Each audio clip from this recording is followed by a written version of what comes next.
به نام خدای احساس پاک، خیلی خوش اومدیم به دومین نکته از دوره 20 نکته حیاتی برای شروع یادگیری پاورپوینت. توی این جلسه میخوایم در مورد سربرگ ها حرف بزنیم و اینکه اصلا سربرگ چیه، تقسیم بندی سربرگ ها چطوره، ما چند تا سربرگ داریم و موضوعاتی از این دست رو میخوایم توی این جلسه با هم بررسی بکنیم. بریم با هم کارمون رو شروع بکنیم. مثل همیشه اول میریم قسمت فایل، قسمت نیو، روی گزینه بلنک پرزنتیشن میزنیم، یه صفحه جدید باز بشه تا ما بتونیم طراحی های خودمون رو انجام بدیم. میخوام در مورد سربرگ حرف بزنم. بچه‌ها هر کدوم از این حالت هایی که این بالا میبینین اسمشون سربرگه.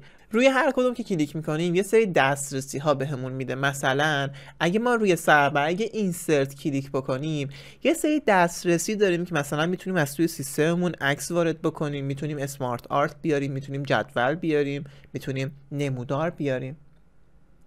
به هر کدوم از این دسترسی ها میگیم ابزار و وقتی چند تا ابزار جمع میشن کنار هم بهشون میگیم گروه ابزار. بخوام خوشگل‌تر بهتون بگم، هر سربرگ از یه سری گروه ابزار تشکیل شده و هر گروه ابزار از یه سری ابزار تشکیل شده. مثلا ما توی سربرگ اینسرت گروه ابزار ایمیج رو داریم و توی گروه ابزار ایمیج ابزار اسکرین شات رو داریم. اوکی بچه ها، مرسی. پس اگر ازتون جایی سوال پرسیدن که آقا ابزار چیه، گروه ابزار چیه، این مدلی میتونیم بهشون جواب بدین و پاسخشو بدید. پس ما توی هر کدوم از این سربرگ ها یه سری گروه ابزار داریم. سربرگ هوم ما گروه ابزارهای خیلی مهمی داریم، مثلا با فونت خیلی کار داریم، با پاراگراف خیلی کار داریم، دیگه با سلکت خیلی کار داریم، با گروه ابزار ادیتینگ ابزار سلکت فوق العاده مهم و کاربردی، خصوصا توی طراحی پاورپوینت حرفه‌ای.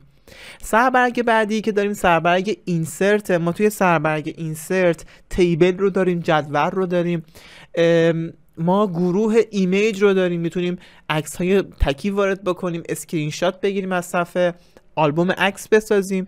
گروه ابزار ایلاستریشن رو داریم، شیپ ها، کار با شیپ ها، آیکون ها، مدل های سه بعدی، اسمارت آرت، روش سریع انتقال دیتاست اسمارت آرت، چارت ها، اد این، زوم که باهاش میشه به سبک نرم افزار پرزی توی پاورپوینت ارائه ساخت، لینک و اکشن که میشه باهاش با کلیک روی اجزای مختلف بین اسلاید ها جابجا شد، کتاب ورقزن میشه باهاش ساخت، میشه باهاش لینک دهی کرد، منو ساخت باهاش. بحث تکست باکس رو داریم، فوق العاده مهمه. هدر و فوتر میتونیم باهاش شماره صفحه بسازیم، سمبل ها برای فرمول نویسی فوق العاده مهمن. ما بخش مدیا رو داریم، میتونیم عکس و فیلم توی پاورمون اضافه بکنیم. بچه من الان دارم اینا رو معرفی میکنم، در موردشون مفصل با هم حرف میزنیم، معرفیشون میکنیم توی جلسات بعدی. هر کدوم از اینا یه جلسه آموزشی ان، هر کدومشون در قالب یه نکته خدمتتون ارائه میشه.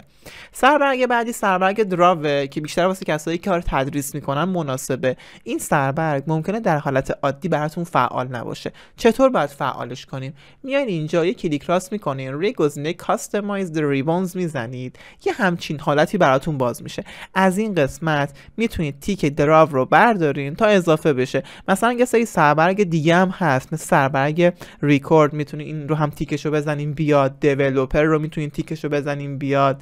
سربرگ اد اینز رو هم میتونیم تیکشو بزنیم بیاد. الان اوکی بکنیم مثلا سربرگ اضافه میشه. خیلی شلوغ شد نرم افزارمون. چرا؟ چون ما اون سربرگ ها رو اضافه کردیم. سربرگ بعدی سربرگ دیزاین. بچه‌ها یه تمپلیت آماده میتونیم انتخاب بکنیم، بعد بریم رنگ بندی‌هاش رو انجام بدیم. جلسه بعدی در موردش حرف میزنیم، در مورد سربرگ دیزاین. سربرگ ترانزیشن رو داریم که انتقال بین اسلاید ها رو مشخص میکنه، این که من از یک اسلاید میخوام برم اسلاید بعدی چه جلوه ویژه‌ای در هنگام رفت آمد من بین اسلاید ها پخش بشه، این رو بهش میگیم ترانزیشن. ما سربرگ انیمیشن رو داریم که به اجزای مختلفی که داخل اسلاید هستن میتونیم انیمیشن بدیم تا به شکل زیباتر و جلوه جذابتری توی اسلایدمون ظاهر بشن. ما سربرگ اسلاید شو رو داریم، تنظیمات مربوط به پخش اسلاید هاست. سربرگ ریکورد رو الان اضافه کردیم، سربرگ اضافه است. یه سری قابلیت هایی که توی سربرگ‌های مختلف هست رو میاد جمع میکنه در قالب ریکورد. مثلا اسکرین شات رو میاد از سربرگ اینسرت قسمت ایمیج میگیره، بعد یا مثلا اسکرین ریکورد رو میاد از قسمت کجا میگیره بچه‌ها؟ سربرگ اینسرت قسمت مدیا میگیره. اینا رو از سربرگ‌های مختلف جمع میکنه توی سربرگ بهمون میده. مثلا اکسپورت تو ویدیو رو از سربرگ فایل میگیره که توی جلسه بعدی در موردش مفصل حرف میزنیم. اوکیه، یه همچین حالتی رو ما داریم. سربرگ ریویو هم یه سری تنظیمات خاص داره. مثلا ما ترنسلیت رو داریم، قابلیت خوبیه که ما میتونیم متنایی که توی پاورمون به کار رفته رو ترنسلیت بکنیم. سربرگ ویو رو داریم، اسلاید مستر رو باهاش خیلی کار داریم اینجا، خیلی بهمون کمک میکنه توی ساخت اسلاید. اینا هم که قبلا در موردش حرف زدیم، گاید لاین ها، گایدز ها و رولر، خطکش، اینا رو میتونیم استفاده بکنیم. بچه‌ها چیزایی که میشه ازشون استفاده کرد، مهمترین نکاتش رو دارم بهتون میگم. سربرگ دیولپر که خیلی باهاش ما کار نریم توی بحث اسلاید سازی، یه بخشی هستش که پاورپوینت رو با کد نویسی پاورپوینت رو مخلوط میکنه. اد اینز ها رو داریم، افزونه های پاورپوینت، در موردشون حرف میزنیم. و شیپ فرمت. الان یه نفر سوال میپرسه، میگه آقا چند لحظه پیش شیپ فرمت اینجا نبود، چرا یهو ظاهر شده؟ یه بار روی صفحه کلیک میکنم، شیپ فرمت از بین رفت. چه اتفاقی افتاد؟ من وقتی روی این تکست کلیک کردم شیپ فرمت ظاهر شد. وقتی از روی این تکست کلیکم رو برداشتم شیپ فرمت از بین رفت. پس این سربرگ شیپ فرمت احتمالاً یک سربرگ وابسته است. باریکلا. چرا؟ چون وابسته به یک چیزه. مثلا اینجا شیپ فرمت وابسته به یک، بگیم بچه ها، تکس هم در قالب خودش بچه ها یک شیپه. الان ممکنه بگین سلام آقای خیابانی، ولی نه، اینطوری نیست بچه ها. چرا میگم شیپ تکس در قالب خودش یک شیپه؟ دقت بکنید، من یه متن می‌نویسم، مثلا می‌نویسم جواد، همین آقای جواد خیابانی. وقتی نوشتم میتونم برم سربرگ شیپ فرمت، از قسمت ادیت شیپ چنج شیپ بهش یه شیپ بدم، بعد از قسمت شیپ فیل رنگش رو عوض بکنم، یه شیپ شد. دیدین بچه‌ها؟ حرف من درست بود. در موردش حرف میزنیم که چطوری میشه ساخت اینا رو ها، نگران نباشین. الان خواستم این تیکه ابهامش رفع بشه براتون، این مدلی. خب این جلسه به اتمام رسید، با سربرگ‌های مختلف آشنا شدیم. من الان کاری که دوست دارم شما بکنید اینه که بیاین روی هر کدوم از این سربرگا کلیک بکنید، مثلا برین قسمت شیپ ها یه شیپ بکشین. من درسشو ندادم ولی شما این کار رو بکنید. اگر این کار رو بکنید احتمالاً آموزشتون بهتر و جذابتر میشه، هم برای خودتون هم من کارم راحت‌تر میشه تو ادامه، چون خیلی از چیزایی که میخوام بهتون بگم و شما از قبل تست کردین. یه نکته دیگه هم بگم بچه‌ها، اصلا نگران نباشین، مثلا بیاین به این یه انیمیشن بدین سیستمتون داغون نمیشه، نمیسوزه. اوکی، یه کار تمرینیه، این کارو بکنید، خیلی بهتون کمک میکنه و به روند یادگیریتون سرعت میده. خب مرسی از نگاه پرمهرتون. این جلسه رو به پایان میرسونیم. من توی جلسه بعدی با نکته سوم منتظرتون هستم. فعلا خدا نگهدارتون.